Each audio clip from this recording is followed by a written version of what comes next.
Demo besar tuntut pemakzulan Jokowi kembali digelar di DPR, ribuan personel gabungan dikerahkan.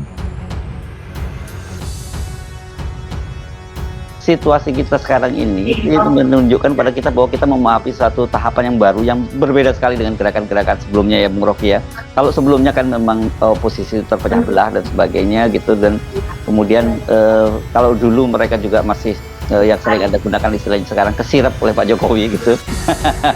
Sekarang mereka ini semua sadar, dan ini kelihatannya justru kalau toh disebut ada pembelahan, itu adalah pembelahan antara rezim yang Jokowi yang ingin terus berkuasa dengan mereka-mereka yang mulai sadar bahwa perilakunya Jokowi tidak bisa ditolerir lagi. Wah, ada pertandingan politik di DPR nanti, bentuk hak angket, tapi ada juga aktivitas etis yang dimotori oleh teman-teman guru besar, para dosen, yang terutama sebetulnya didorong oleh para mahasiswa tuh. Kan guru besar ini mengikuti dengan saksama perilaku politik murid-muridnya tuh, dan tentu mereka merasa bahwa ya kalau muridnya aja memanggil kita dan sebagai dosen guru besar, mereka harus beri semacam pembenaran akademis terhadap tindakan BEM atau mahasiswa mereka kan.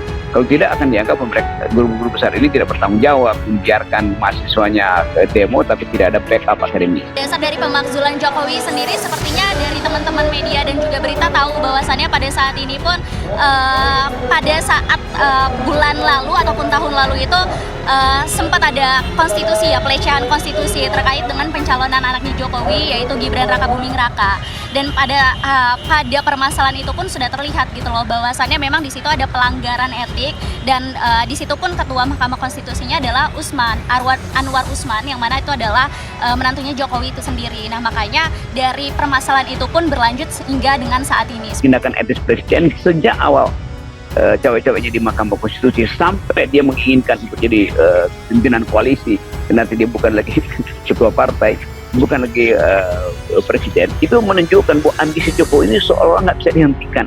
Nah, cara menghentikannya tentu adalah dengan membuat dia tidak berdaya. Tapi itu pekerjaan politik. Namun yang lebih penting adalah apa yang diperlukan sebagai ide untuk membuat ketidakberdayaan itu masuk akal. Lagi yang menurut saya agak-agak fair kepada Pak Jokowi. Pak Jokowi ini kalau menurut Pak Anies baru membangun keluarga politik, bukan dinasti politik. Tapi dihajarnya udah luar biasa. Bahkan oleh kelompok yang sudah jelas-jelas punya dinasti. Menurut saya nggak fair ya. Kasih kesempatan Pak Jokowi bangun keluarga politik, orang lain juga pada keluarga politik kok. Kalau saya buka partai PKS, teman-teman saya sendiri itu dari atas ke bawah, kalau nggak keturunan kiai ini nggak bisa bos. Lu kiai yang mana nggak bisa, pasti harus yang ini. Keluarga Pak Hilmi Hamudin almarhum baru bisa. Jadi kita jangan terlalu juga ngambang gitu di masa. Nggak ada. Bagian yang paling demokratis pun ada keluarga politik, dan saya kira itu wajar ya. Jadi memang diperlukan semacam konsepsi akademis mengapa demokrasi memburuk, mengapa akhirnya pemilu itu tidak dipercaya oleh rakyat. Nah, semua ini memerlukan kajian. Nah, itu yang menyebabkan ada pertemuan guru-guru besar untuk menghasilkan semacam naskah akademis untuk memperbaiki demokrasi yang dirusak. Pertanyaannya, dirusak oleh siapa? Tentu tidak dirusak oleh BEM, tapi dirusak oleh mereka yang tidak menginginkan pertandingan politik itu fair. Tetapi dengan bahasa-bahasa yang panjang, orang akan anggap ya yang merusak itu pasti Jokowi, karena itu Jokowi yang mesti dimaksudkan. Kira-kira itu latar belakangnya. Tetapi bagi guru besar itu soal politik, yang bagi mereka adalah memberi konsep atau memberi eksplanasi akademis mengapa Jokowi harus dimaksudkan, mengapa Jokowi harus diikan cewek-ceweknya. Tapi ini ada perjuangan moral, bukan perjuangan politik. Perjuangan politik ada di Mahkamah Konstitusi dan di hak angket DPR. Aksi demo di depan gedung DPR MPR RI menuntut pemakzulan Presiden Jokowi kembali digelar. Demo tersebut digelar hari ini Rabu, tanggal 13 Maret tahun 2024. Untuk mengantisipasi terjadinya kericuhan, aparat telah mengerahkan ribuan personel. Hal itu dikonfirmasi oleh Wakapolres Metro Jakarta Pusat, AKBP Anton Elfrino Trisanto. Sebanyak 1.621 personel gabungan dikerahkan melakukan pengamanan aksi demo pemakzulan Jokowi. Ribuan personel itu terdiri dari TNI Polri dan Satpol PP DKI Jakarta. AKBP Anton mengatakan para personel gabungan itu ditempatkan di sejumlah titik sekitar kantor DPR MPR RI. Dilansir dari Arta Kota, ratusan pendemo bakal kembali menggeruduk gedung DPR MPR RI.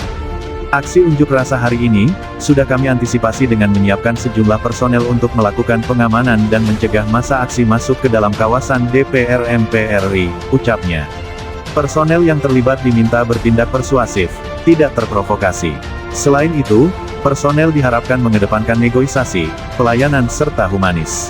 Anton turut menghimbau koordinator lapangan dan orator agar melakukan orasi dengan santun dan tidak memprovokasi massa. Hormati dan hargai pengguna jalan lain yang akan melintas di depan gedung DPR MPR RI, katanya. Ratusan pendemo itu mengatasnamakan diri sebagai koalisi penyelamat demokrasi. Mereka membawa 16 tuntutan yang akan disampaikan di lokasi.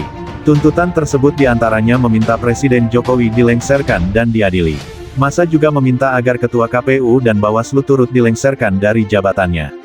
Ratusan pendemo itu juga bakal menyuarakan penolakan quick count hingga kecurangan pemilu. Sementara itu pengalihan arus lalu lintas akan diberlakukan jika massa meningkat drastis. Kendaraan yang mengarah ke depan gedung DPR MPR RI akan dialihkan dengan melakukan penyekatan di Pulau 2. Kendaraan dari jalur dalam tol yang akan menuju pintu keluar tol di depan DPR MPR RI kami tutup dan diluruskan ke arah Slipi, tutup Anton.